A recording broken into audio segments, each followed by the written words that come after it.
So welcome everyone. My presentation is Community Narratives for Architecture Spaces, Christiansburg Institute. My goal for my thesis was to really understand and research the process as a designer and how I can be more involved with the community. And so for this process, I wanted to understand specifically the site of Christiansburg Institute.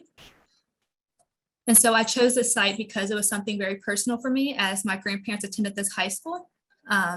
And I really want to understand what that process as an architect and understanding ethnography can be the process. So architecture is a pathway to capture memories in the physical presence. Similar to a charm bracelet, a path leads you through individual segments, each telling their own stories. Community Narratives for Architecture Spaces investigates how design strategies can be choreographed around the memories of the Christiansburg Institute, a historically African-American school and its cultural legacy. Materiality, lighting, and programming are used to articulate specific memories within spaces of this project. Maneuvering through the site, it is important to have moments that highlight the past, present, and future. There's a life cycle where things must come to an end and new opportunities can grow from them. This cycle can be beautiful, yet ugly to navigate through. Architecture highlights the essence of the cycle by portraying how the new can be born from the old. An old site can be transformed into a new one, creating new memories and perspectives while preserving existing ones.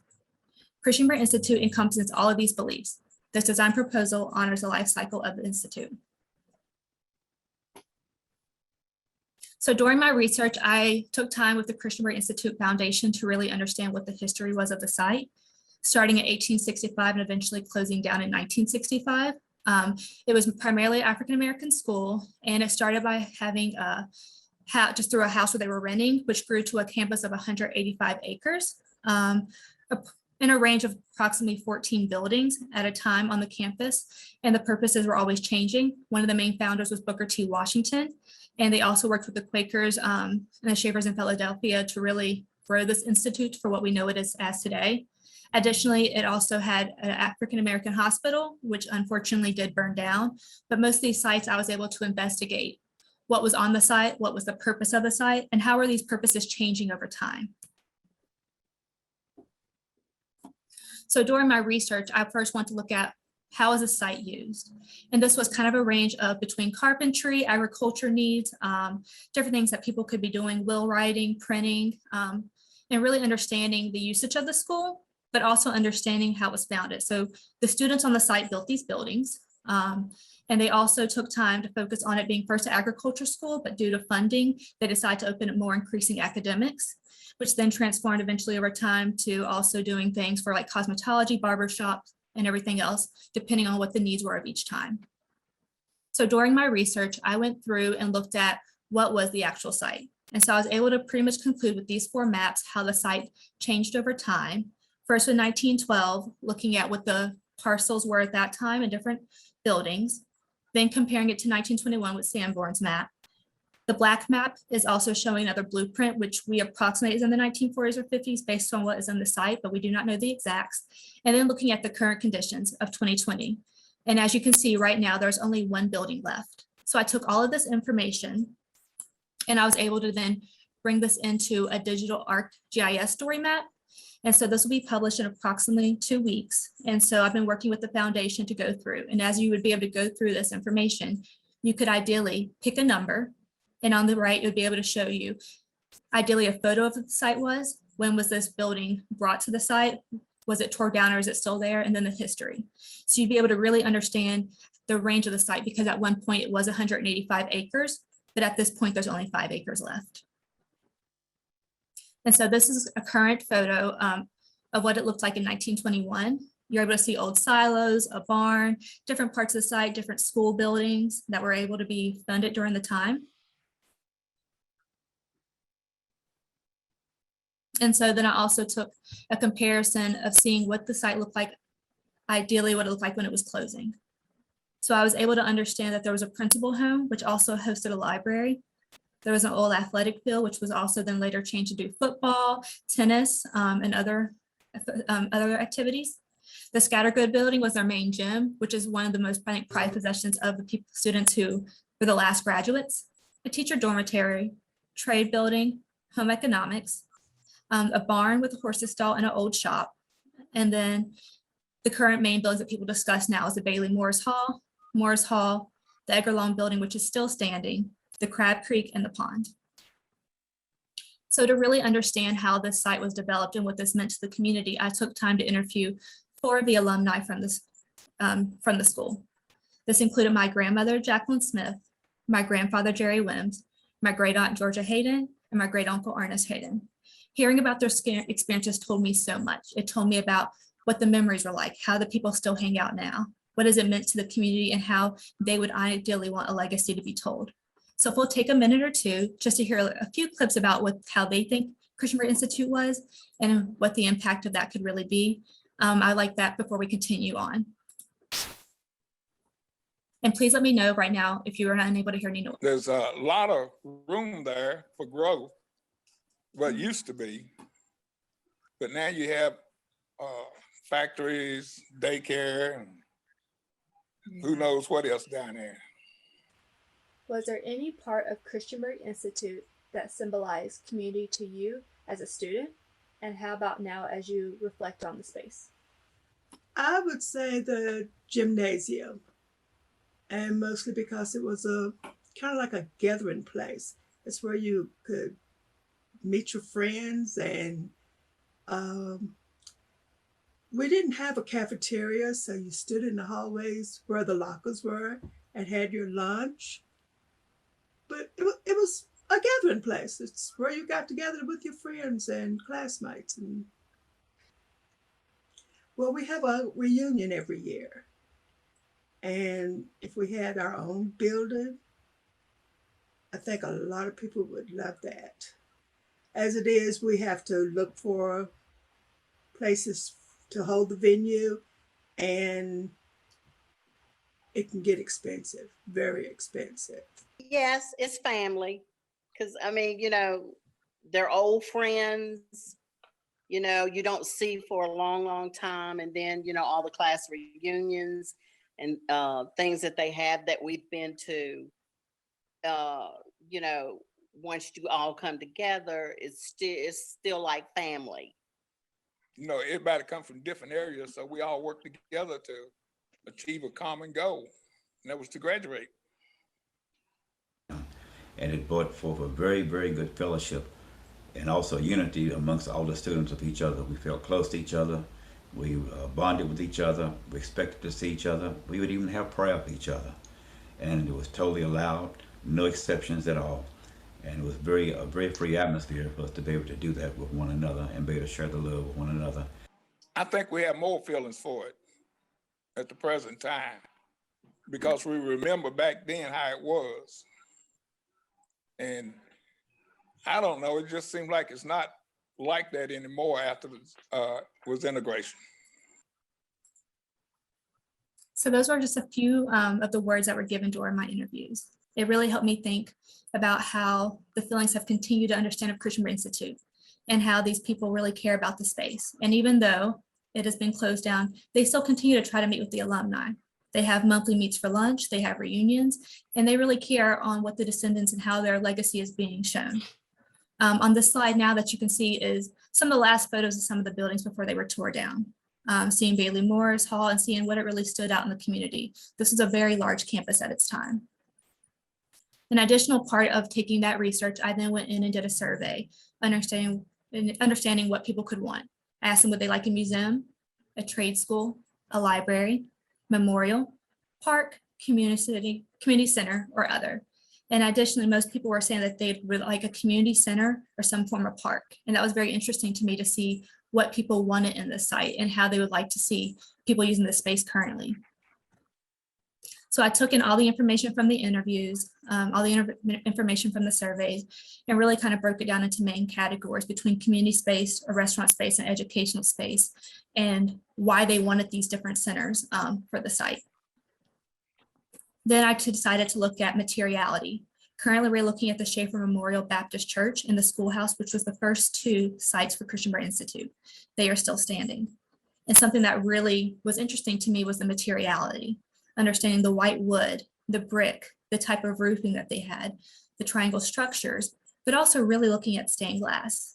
The idea that they were putting in at some of the really important areas people's birthdays or memorials for these people that were really important to the site. And I wasn't able to figure out exactly who those people were.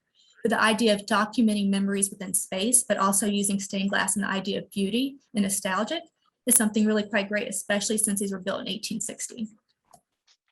So I did my own study to really understand how that could be used with stained glass, and also could be used. I did a virtual study to see how the two photos on the right are the exact same location and how that can change the atmosphere or feeling if you're using stained glass or regular glass. So through all of my research this past year, I've put all this information together, and it's been a collage of craziness. There's been tons of materiality, different things that go together, understanding how people will walk through a space. I wanted to understand how can you capture memory through architecture. And I also really wanted to understand how these all can have these connection paths. Whether you're someone new to the site or someone old, you could find different interests. And that now leads me to my idea of Christiansburg Institute with my proposal. This is a visionary site, and this is what I would like to propose based on all of my research. And I would like to break you down through all the different parts of understanding the building components, the site components, and then I'll take you on your own tour through the campus. So first, this is the new site plan and section. Ideally, I had people coming into the site through the main road, being able to then see through some type of parking arrangement with the long building still standing. There'd be water pool features, there'd be areas for the main gym and additional other functions. But retaking back a lot of the space, no longer would there be just 5 acres, there'd be so much more. But also looking at really how the elevation of the site changed. So the first thing before I could really jump in, I had to look at what was the site in context. And so I first started looking at, I broke it down into residential areas, community centers, educational institutes, religious institutes, the Huckleberry Trail, and the existing Christiansburg Institute buildings. And so based on that knowledge of the site, I wanted to understand how can things stay connected.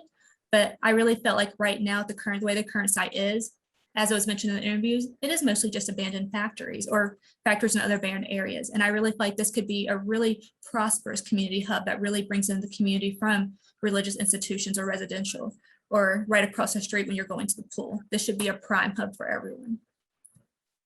And so then I decided to look at the site zones. And so the green shows agriculture, which could have gardens or also bring back the apple orchard. Then the pink or the light pink shows the existing CI buildings and where they were before they were demolished. And so I want to create those memorials in those spaces. Then the yellow shows the programs and functions that I've added based on the interviews.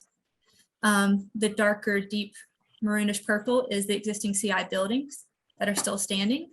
And then the purple is the rejuvenant pre-existing landscape buildings, which is the pond or where the old mill was before CI was built. And then also the idea, let's keep having the train station where it was, moving it slightly to the right, making that again another entrance into Christiansburg. And then I really want to highlight this idea of what I call the charm ribbon, which I will tackle more in this presentation. The next thing I wanted to look at is how would people circulate through space. So the dark purple shows how people could enter and then also exit the site. In addition, if you're on train, how could you enter into the site? Then I wanted to understand if I'm at the long building, what are the different views that I'm seeing looking upon the site? And then if I'm at the previous train station, which has now been expanded to the duck pond area, what are those views if you're looking back on to the north side of the site? So I broke down all that information and broke down into my main building, which now includes the darker areas, which are green, which are for my gardens. These are at places where areas of rest, areas of refuge. Some of these areas are specifically for areas that were to memorialize a space, but others are just for new. Then there are additional areas where I'm looking at how are people entering the space? Where is the main gym? What about the library in the back? And then what about the community center and the theater? These purple areas that you're seeing are where there'd be waterways of reflection. And on the second floor, I wanted to also include a mezzanine overlooking so that there's also a kind of goes out to the outdoor space because this is a 2-story structure. And then also an overlooking area for people who are watching basketball games or whatever events that are happening. And so my main thing when I was designing was how can you have flexible spaces, but also how can people be moving inside and outside of I'm the here space? watching my granddaughter do a presentation at Virginia Tech. Can you please mute? All things I'm have to have. Thank you. Um, and then also having some of the theaters with indoor outdoor spacing as well. So as we continue through this presentation, I want to wrap up with giving you a campus tour. And so I want to wrap it as if I'm taking the alumni on their first tour through the site as if it is today. The first place we're going to have is as if we're entering the site. We're going to immediately enter on Scattergood Drive. On the left, you'll see some of the existing old, what they're currently now creating the new museum, which was, I think, ideally a smokehouse at one point, and then an additional building, which hasn't quite been determined what the function was. On the right, there is a daycare. And then you'll see also on the right, you'll see a gym, which was the original Scattergood gym, but it's been right now redeveloped for different purposes. And you'll start to see this new greenery space that kind of encloses what CI could be. So as you're driving down, you'll immediately see, as soon as the trees break, the long building. You'll start to see partially this new building behind, and it's kind of really deep into the mountain, really understanding that you still get that view of what it is currently, but also this idea of growth happening. So it kind of gives you that sneak peek that wants to drive you around. Next, you're finally turning into the site. You're able to finally see some of the long building again on the left, but on the right, you'll start going through the apple orchard. And then you also see some of the first memorial spaces coming in. But in the far back, you'll still see that main big building that's kind of drawing your eye into the space. That kind of makes you want to see what's going on. And then finally, we'll first hit our first site. We'll start to park, and you're immediately going to see this huge building, which I call the gym. And this gym is going to be using different areas of stained glass and different features, using a walkway that walks right past where you can see people playing. On the right, there'll be that mezzanine walkout where you can go out to the yard and have certain functions. Meanwhile, you'll still see parents or family watching people play the game, and you still have that vista view that takes you all the way through to the end of the site that you can see through the gym. So depending on when you're coming up into the site, whether it's a game or a performance or whatever's happening in the community, this space can really function for different areas and different people. Next, we're going to go right back to where the long building is. At that location, you'd be able to see a bridge that draws you all the way down out to an overlook that where you can see the entire site. On the right, you'll see these slanted walls that almost appear as if it's one solid wall, but then you'll slightly realize that they're actually angled, so that there's different stained glasses that kind of give this glowing effect into the gym space. And then you'll see these beautiful little gardens that kind of cover up different areas that you see snippets of what the building is starting to give you into the space. Well, if you decide that you don't want to go down that ramp, you can always go down the side on the right. And you have that second option to get closer to those slanted angled glasses, while also seeing one of our first rest areas, the wall of memory. And while you're there, you'll be able to see certain things engraved as the waterfall is flowing. You'll hear that sound coming through. It's just a moment of reflection. But this is specifically one of the spaces where there was an existing building. And so I've specifically designed the areas where there was a specific physical building to be moments of reflection with either growths of water or plants. Next, we'd be able to continue to tour around maybe midday. You come towards the entry garden. We've explored the outside site. You see people actually in the garden mending. It's a community space. You see people walking through, but then you see this very drastic stained glass feature that kind of draws you in. And this is where I call the entry into the ribbon. The ribbon is specifically designed to take you to every building onto the site. It's like a time capsule, and it's going to connect you to all the different memories, whether it's stopping now or ideally could be enlarged to take you to more spaces as the site continues to grow. And if you happen to walk in, you'll see this grand staircase, the Gem of the Stone, that takes you straight up into the library zones. Or you can take down that entire ribbon that if you walk straight through, you'll see all the way out to the entrance on the other side. And this is below a section of that entire ribbon that takes you through all the different buildings. But if you decide that the first building that you want to hit is on your left, or if you want to take the outdoor path through, you'll immediately start to see the community center. There's an overlook coming out from the library where that you can then hang out in the community space. There's an opening wall that takes you out into the patio. And then you still have this framed view by the glass that sees the entire site. Next to that, you'll see the theater. That's a space where people can come, and it's an indoor and outdoor theater with a wall that can come down if you want to kind of divide those two spaces. But again, you can have that indoor area where you create that view. It's like having that Christmas show with actually seeing snowfall behind you. You can create any show you want. Meanwhile, there could be people performing outside. It's like having two community spaces in one, and understanding the flexibility of that space and how the function could change based on different needs. Next, you'll see people going through the patio, which also really highlights that ribbon. Again, as you can see, that really starts to pinpoint between each exterior space. You'll see people in the gym, and at some point you start to realize it's all coming together. We're all starting to kind of really unite and use these different spaces for different functions. Lastly, I'd probably want to take the alumni down to the garden. The garden is that space of refuge. This is where, again, one of those buildings, pre-existing buildings that were tore down, will be memorializing.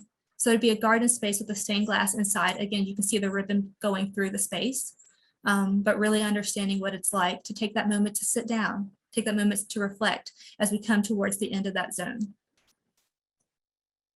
And as you're walking through that ribbon at different parts, you'll start to see those different areas with stained glass, areas with clear where you can see out into the site of what it is now, areas with memory, area that where people are holding different things, different artifacts. And it kind of shows you that with that path of life, how it continues to hold different memories for different people. We can enter different spaces, we choose our own path.